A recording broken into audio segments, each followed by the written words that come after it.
नहमदु नहमदु व नसल्ली अला रसूलिल करीम फ़अम्मा बाद फ़अऊज़ु बिल्लाहि मिनश शैतानिर रजीम बिस्मिल्लाहिर रहमानिर रहीम। डियर स्टूडेंट्स, अस्सलाम वालेकुम। उम्मीद की जाती है कि आप सब खैरियत से होंगे। डियर स्टूडेंट्स, जैसे कि आपको पता है कि मैं पहले लेक्चर में भी लेक्चर नंबर 3 में आपको जो है ना मैंने मसावात मुकम्मल करने का तरीका बता दिया था। आज जो मैं मसावात करवा रहा हूँ वो अल्कीन की खुसूसियात के लिए है। मतलब कि अल्कीन किसके साथ मिलकर क्या चीज बना सकते हैं और किस तरीके से बनाती। तो सबसे पहले हम अल्कीन का मैं आपको बता चुका हूं कि अल्कीन के लिए डबल बॉन्ड होगा। यहाँ पर आ चुका, मतलब ये अल्कीन है। एक दो, तो ये बना मीथीन। हम नाम भी लिख देते हैं इसका, ये METH, मीथ इथ, सॉरी ईथीन है, ईथ ईन। और ये ब्रोमीन मॉलिक्यूल है, BRO, ब्रोमीन मॉलिक्यूल है। मॉलिक्यूल इसका मतलब दो ब्रोमीन है तो मॉलिक्यूल, अकेला ब्रोमीन होता तो एटम होता। इतनी बात समझ में आई। अगर ब्रोमीन एक से ज्यादा हो तो वो मॉलिक्यूल में चले जाते हैं, और अगर एक हो तो वो एटम होता है। आजाद हालत में वो एटम की शक्ल में होता है, तो यहाँ पर मॉलिक्यूल की शक्ल में है। जैसे ही ये दोनों आपस में रिएक्शन करते हैं, रिएक्शन करने के बाद ब्रोमीन ब्रोमीन ये ईथीन के साथ मिलकर इसको ईथेन कर देंगे। क्या कर देंगे? ईथेन। और सिंगल बॉन्ड, हमें पता है कि ईथेन में कौन सा बॉन्ड होता है? सिंगल बॉन्ड होता है। तो ये बन जाएगा CH2 सिंगल बॉन्ड, फिर CH2 सिंगल बॉन्ड, और एक ब्रोमेन इसके साथ नीचे और एक इस कार्बन के साथ नीचे सिंगल बॉन्ड बना लेगा। अब ज्यादातर बच्चों के जहन में ये सवाल आता है कि जो है ना, इसका नाम मैं आपको लिख देता हूँ, फिर मैं आपको वजाहत बताता हूँ। ये मीथ ईथ, तो इसका जो है ना, हम कितने ब्रोमीन है? दो। पहले कार्बन के साथ भी है, दूसरे कार्बन के साथ भी। तो यहाँ पर हम 1 लिखेंगे और 2, यानी कि पहले कार्बन के साथ भी ब्रोमीन है और दूसरे कार्बन के साथ लिखा। फिर कितने ब्रोमीन है? दो, तो दो को हम कहते हैं डाई, डाई लिखा। फिर डाई कितने? दो ब्रोमीन है, तो दो ब्रोमीन के लिए हम ब्रोमो लिखेंगे, डाई ब्रोमो। और मीथ ईथ ईथेन हो जाएगा, ये ETHANE। आपके जहन में एक सवाल होगा कि देखो, ये ईथेन का जो फॉर्मूला मैंने लिखा है, मतलब यहाँ पर तो हाइड्रोजन में कोई चेंजिंग नहीं हुई, तो फिर जो है ना, ये ईथेन कैसे बना? तो मैं आपको समझा देता हूँ। देखो, ये CH2 अगर हम इसका फॉर्मूला लिखे सिंपल, तो ये बन जाता है CH4, जो कि ईथेन का नहीं, ईथेन का नहीं है। क्योंकि ईथेन का फॉर्मूला क्या है? ईथेन का फॉर्मूला है, ईथेन का जो असल फॉर्मूला C2H4, सॉरी, ईथेन का जो असल फॉर्मूला है वो C2H6। क्या यही फॉर्मूला है? जी हाँ। लेकिन यहाँ पर C2H4 को भी इन्होंने ईथेन में कन्वर्ट कर दिया, तो ये जो दो हाइड्रोजन है ना, यहाँ पर ये जो दो हाइड्रोजन कम हो गए हैं, 4 पर हो गए, इनकी जगह ब्रोमीन ने ले ली। किसने ले ली है? ब्रोमीन ने। एक ब्रोमीन, दो ब्रोमीन, इनकी जगह ब्रोमीन ने ले ली है। तो इसीलिए हम दो हाइड्रोजन को कम कर देते हैं, उनकी जगह हम ब्रोमीन को ऐड कर देते हैं। ये ईथीन की खुसूसियात है। ईथीन से ये ईथेन बना। इतनी बात समझ में आई? तो चलो, अब यही चीज हम दूसरे वाले में भी हल करेंगे। तो ये ब्रोमीन मॉलिक्यूल, मीथ ईथ प्रोप, पहले हम इसका नाम लिख देते हैं। ये कौन सा है? Propene, PROPENE, propene. और ये है bromine molecule, bromine molecule, MOLICULE, bromine molecule. इसको वैसे ही लिखते हैं जैसे वो होता है, CH3, बिल्कुल CH3 सिंगल बॉन्ड CH, सही है। फिर सिंगल बॉन्ड CH2, फिर CH2। अब यहां पर भी ब्रोमीन और यहां पर भी ब्रोमीन, पहले कार्बन के साथ भी ब्रोमीन, दूसरे कार्बन के साथ भी। तो इसको भी वैसे ही लिखेंगे 1 2 डाइब्रोमाइड, डाइब्रोमो, सॉरी डाइब्रोमो। दो ब्रोमीन है तो डाइब्रोमो। अब ब्रोमीन से ब्रोमो पर चला जाएगा, सही, शॉर्टकट में लिख देंगे। और मीथ ईथ प्रोप, तो ये बन जाएगा प्रोपेन। अब सवाल ये पैदा होता है कि ब्रोमीन तो दो है, तीसरे कार्बन के साथ जो है ना, ब्रोमीन क्यों नहीं है? सोचने वाली बात है ना, तीसरे कार्बन के साथ ब्रोमीन नहीं है।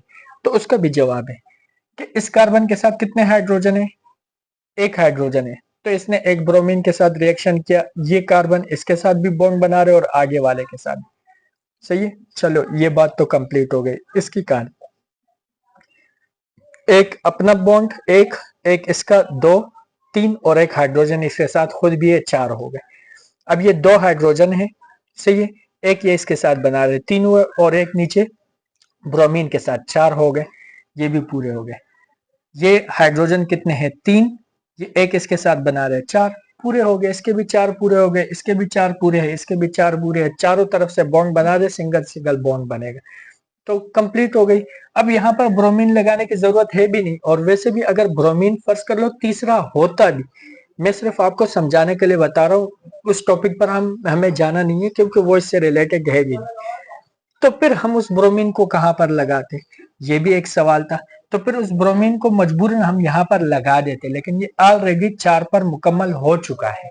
उस ब्रोमीन को फिर हम यहाँ पर लगा देते, लेकिन ये ऑलरेडी मुकम्मल हो चुका है। या हम इस पर लगा देते ऊपर की तरफ।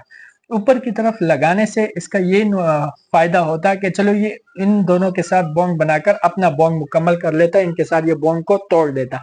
वैसे तो सवाल बनता नहीं है, लेकिन मैंने आपको समझाने के लिए कहा कि ये सिर्फ दो ही ब्रोमीन हर जगह पर कैसे फिट होंगे। तो ये तो हो चुका। अब आते तीसरे पर, ये KMnO4, वहां पर तो चलो हेलोजन फैमिली के साथ इसने अपना रिएक्शन किया, और वो रिएक्शन के तौर पर उसने जो कंपाउंड दिए वो भी बता दिया। अब यहाँ पर KMnO4 है। क्या है, KMnO4 एक मेन ग्रुप है जिसको रिएक्शन करवाना है हमने, किससे, ये मीथ इथीन से। और उन्होंने एक कंप्लीट इक्वेशन दी हुई है जिसमें उन्होंने उनको बैलेंस भी किया हुआ है, मतलब उनके नंबर्स भी दिए हुए हैं। नंबर ऑफ मॉलिक्यूल्स CH3 के 3 है, CH2 का 1 है, KMnO4 के 2 है, और पानी के 4 है। तो इसको हल करने का थोड़ा तरीका डिफिकल्ट है, लेकिन अगर आप मुकम्मल तौर पर सही तरीके से समझेंगे तो इसका तरीका भी बहुत ज्यादा इजी है। चलिए इसे हल करते हैं, प्रैक्टिस कर करके हम और भी हल करेंगे तो आपके ज़हन में तमाम की तमाम बातें बैठ जाएगी। तो हल करते हैं, कैसे हल होगा। देखो रिएक्शन में कितनी चीजें हिस्सा ले रही है, एक, दो और तीन, तीन चीजें हिस्सा ले रही है, तो हमने एक प्रोडक्ट में भी तीन ही बनाने हैं। कैसे बनाने हैं, सबसे पहले हम ये बात जानते हैं कि इसमें जो मजबूत उम्मीदवार है वो कौन है। मजबूत उम्मीदवार इसमें KMnO4 है, जो कि एक मजबूत उम्मीदवार है, और मजबूत जो है ना ये बॉन्ड बना रहे हैं आपने। तो ये 3CH3 वैसे ही रहेगा, 3CH3। ये रिएक्शन करता है किसके साथ, OH ग्रुप के साथ।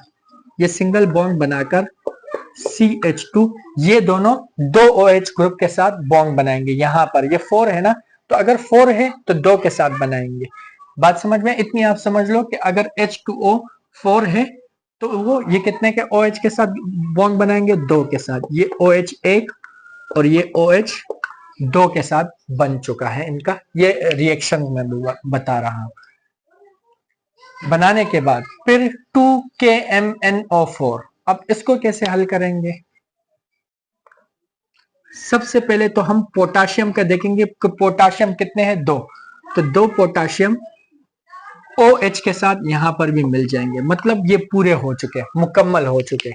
क्यों, H2O 4 थे, 4 में से 2 यहां पर आए, तो 2 हमने यहां पर इसके साथ कर दिए पोटाशियम के साथ। पोटाशियम भी हटा। पोटाशियम हटने के बाद फिर हमारे पास यहां पर क्या चीज बच जाती है, MnO4 अकेले बच जाता है। पोटाशियम भी चला गया। तो अब यहां पर MnO कितने बचते हैं, दो ही बचते। ये दो पोटाशियम का भी था और ये दो MnO4 का भी था, तो ये दो यहां पर भी हमने लिख दिए। अब यहां से दो जा चुके हैं तो सिर्फ बाकी दो बचे हैं, और OH दो बचे हैं, और ये पोटाशियम दो अपना पहले से आ चुका है। ये दो पोटाशियम के भी है, ये दो मैंगनीज का भी है, और ये दो ऑक्सीजन का भी है। तो हमारे पास मुकम्मल हो चुका सब कुछ, इक्वेशन ही मुकम्मल हो गई। तो ये इक्वेशन थी जो हमने हल की। इनके नाम लिखने की जरूरत नहीं है, सिर्फ वो आपसे इक्वेशन के बारे में पूछेंगे, क्योंकि इनके नाम जरा मुश्किल है। अगर मैं आपको वो भी बताऊंगा, नामों की लिस्ट बताऊंगा, तो फिर जो है ना बहुत ज्यादा लेंथी हो जाएगा आपके जहन में, कोई भी लेक्चर फिर नहीं बैठेगा। तो इनमें सिर्फ आपने ये रूल्स याद करने जो मैंने आपको बता दी। वो आपको बैलेंस इक्वेशन ही बताएंगे, पहले से बैलेंस इक्वेशन होगी और उसके लास्ट में आपने ये तमाम के तमाम चीजें लिखनी है। तो ये लेक्चर मेरा यहाँ पर ख़त्म होता है। इसी तरह ये प्रैक्टिस 1 का लेक्चर था। इसके बाद में प्रैक्टिस 2, प्रैक्टिस 3, प्रैक्टिस 4 इसके कई सारे लेक्चर करवाऊंगा प्रैक्टिस के साथ, और टेस्ट भी उनके मैं आपको बताता रहूंगा कि आप अपने टीचर्स को बताएं कि वो इनमें से आपसे टेस्ट लें। तो शुक्रिया, मैं आपसे इजाज़त चाहता हूँ। अल्लाह हाफ़िज़।